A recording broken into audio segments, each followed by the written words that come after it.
C'est vrai qu'on parle beaucoup des pics de pollution à l'extérieur, la santé, etc., les transports en commun, l'urbanisme, voilà ces choses-là. Mais à l'intérieur, on est tous concernés, encore plus concernés, notamment dans les écoles, dans les crèches, dans notre maison au quotidien, au bureau, etc. Si on n'aère pas assez bien le logement, notre santé peut vite se dégrader. On a de la moisissure, les logements peuvent vite devenir insalubres. Voilà, on peut développer des maladies, donc c'est effectivement un certain nombre de choses qui sont très importantes à prendre en compte à l'intérieur. Il faut savoir que pendant une nuit, nous rejetons aussi de l'air et de l'eau. Et c'est pour ça que l'air intérieur doit être renouvelé systématiquement. Ce qui est bien dans cet appartement, donc dans chaque pièce, il y a un thème différent.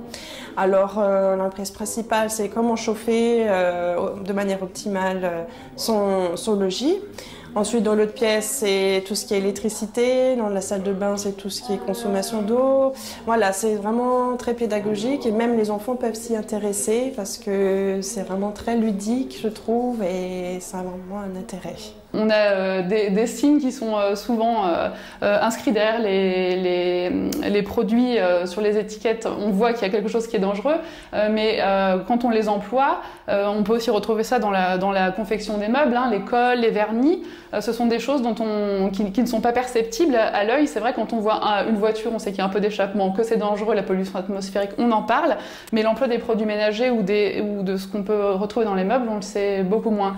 Donc effectivement, aujourd'hui, Alter Alsace Énergie nous a présenté une façon de faire des produits ménagers qui ont un impact bien moindre et qui sont bien meilleurs pour la santé. La ville doit s'engager, évidemment, on est responsable des questions de santé publique, seulement ça demande un travail à la fois avec les agents, en interne, il faut former, informer et diffuser cette culture du développement durable et de la qualité de l'air dans toutes les politiques. Il y a des choses qu'on va pouvoir faire de manière assez rapide et puis d'autres qui demandent plus de travail de fond. Sur la qualité de l'air, on va continuer la sensibilisation, on va développer avec Alter Alsace Énergie un certain nombre d'ateliers, de faire soi-même des produits notamment cosmétiques, des produits d'entretien, des choses à faire soi-même beaucoup plus durables, beaucoup plus voilà, avec du bicarbonate de soude par exemple, du savon noir, des choses comme ça.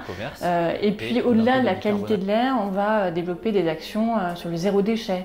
Des actions sur l'éco-manifestation, des actions sur la nature en ville. Voilà, on va développer un certain nombre de programmes d'action tout au long de l'année sur plusieurs thématiques qui vont nous permettre vraiment au quotidien d'agir pour l'environnement.